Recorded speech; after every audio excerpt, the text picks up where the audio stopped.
Hello, dear viewers, and welcome back to another exciting episode of This Week in Canada. My name is Roberto Wakerel Cruz, and boy, do we have a doozy for you. If you were watching this, then yesterday, and you will see the title down below, you know that the We Charity scandal has basically come to a close.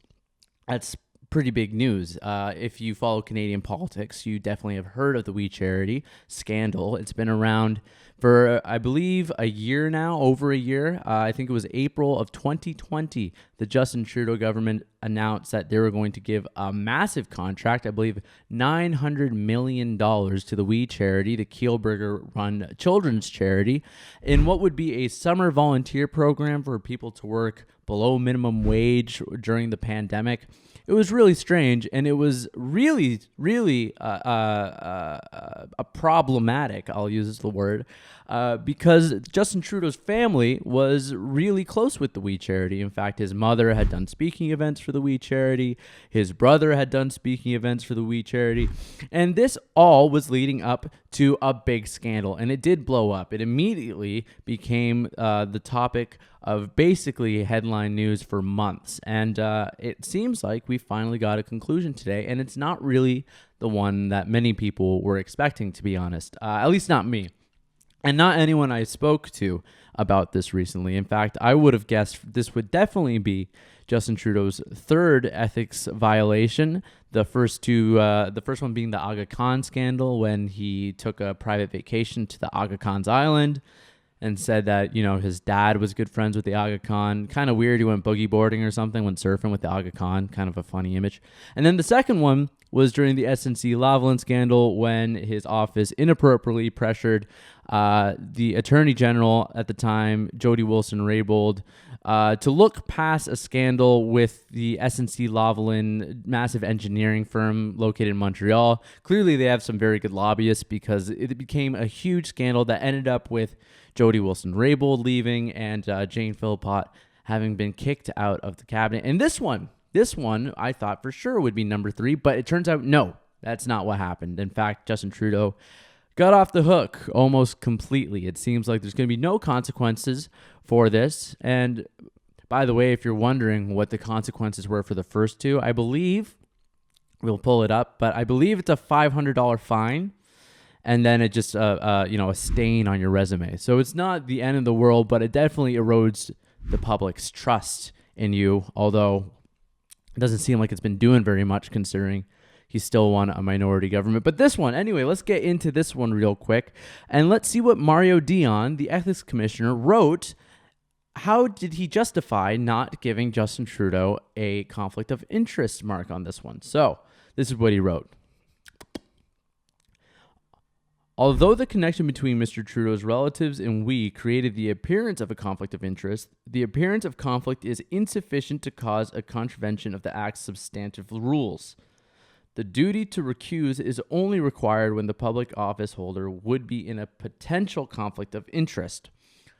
So this is strange, and I'm going to tell you why. For one, what they're saying is that the appearance of conflict of interest, just because it looks like you're doing conflict of interest, doesn't mean that you are doing conflict of interest. The reason this is strange is because Justin Trudeau himself said, I believe during one of the committees when he was summoned, that he should have recused himself from the process, which kind of sounded like an admission of guilt. The other reason to me that this is surprising is because the then finance minister, Mr. Bill Morneau, did get dinged by the ethics commissioner. In fact, they said that he broke the act 3 times.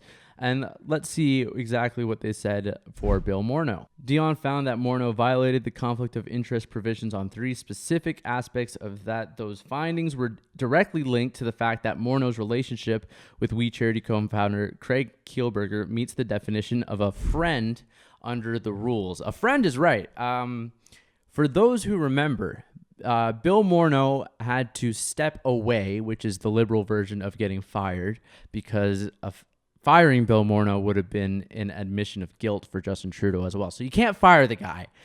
But it's just one of those innocent cases of a Liberal cabinet minister or a high-level a liberal walking away. This is kind of like how during SNC Lavalin, our friend Jerry Butts decided that it was time for him to step away from politics.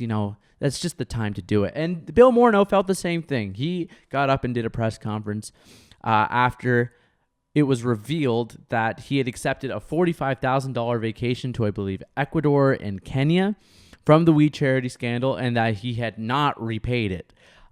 This is hilarious for a couple reasons. One, it shows just how rich Bill Morneau is. Obviously, Bill Morneau comes from money. His father was a businessman. I believe he still runs that business, but he's a multi-millionaire. The type of guy you would want to have run your finances, to be honest. And now that we're seeing how Chrystia Freeland's doing, I bet we could all kind of say that, Bill Morneau wasn't too bad, I guess.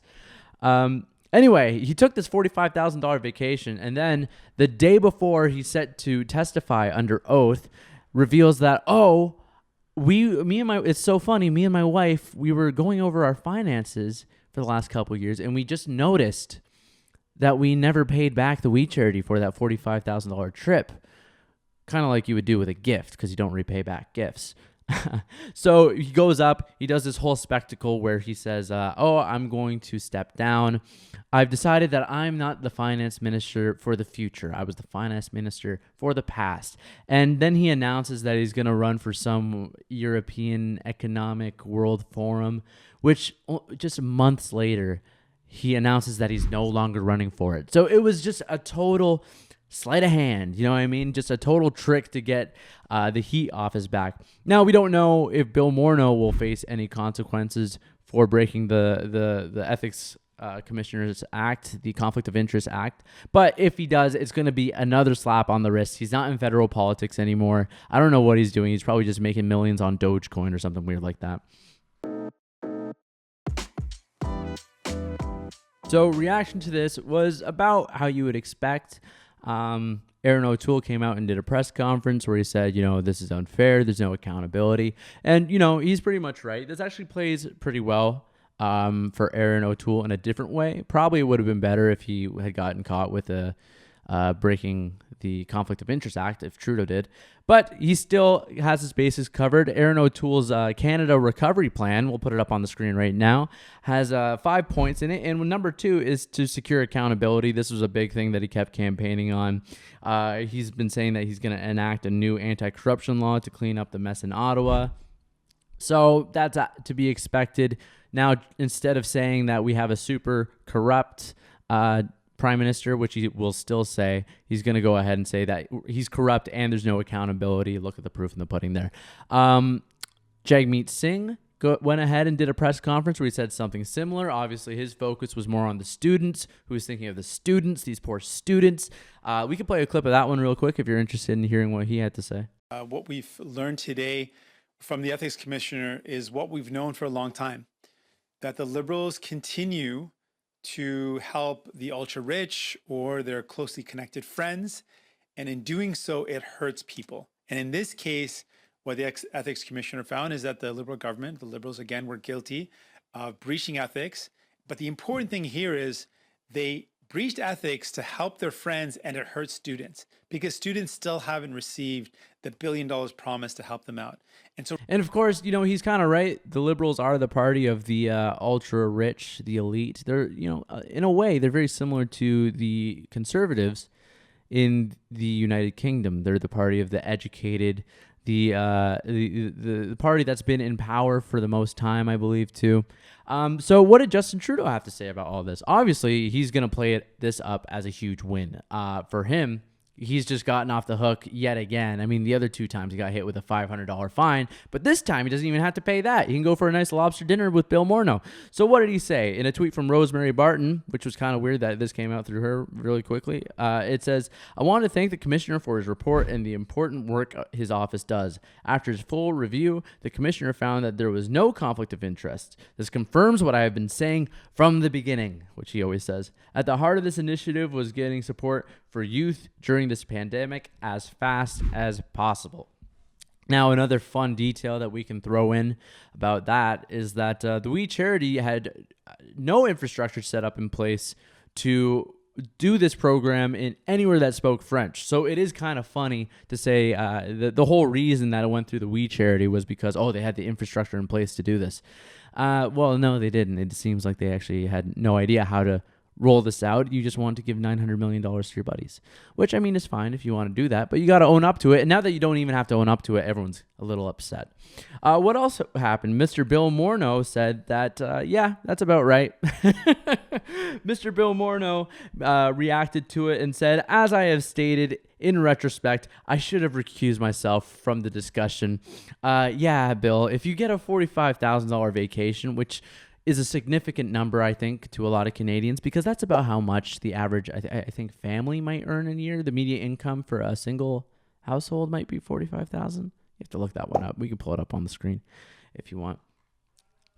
But it's all done. It's all done. So where do we go from here? I don't know. It's a little bit defeating, I gotta be honest. Aaron O'Toole, he's polling okay. We could talk about that real quick. A recent poll had Aaron O'Toole at 30. And the Liberals at 32. Here it is right here. So I don't know. I'm interested to see how Aaron O'Toole plays this one up. I think he's going to go with the strategy I had mentioned earlier, where he says, look, he's corrupt and there's no accountability for his corruption. That could work. On the other hand, I think Justin Trudeau is really going to play this one up. It seems like no one really calls him out on anything he does. I don't know if you guys have been watching this new catchphrase he has.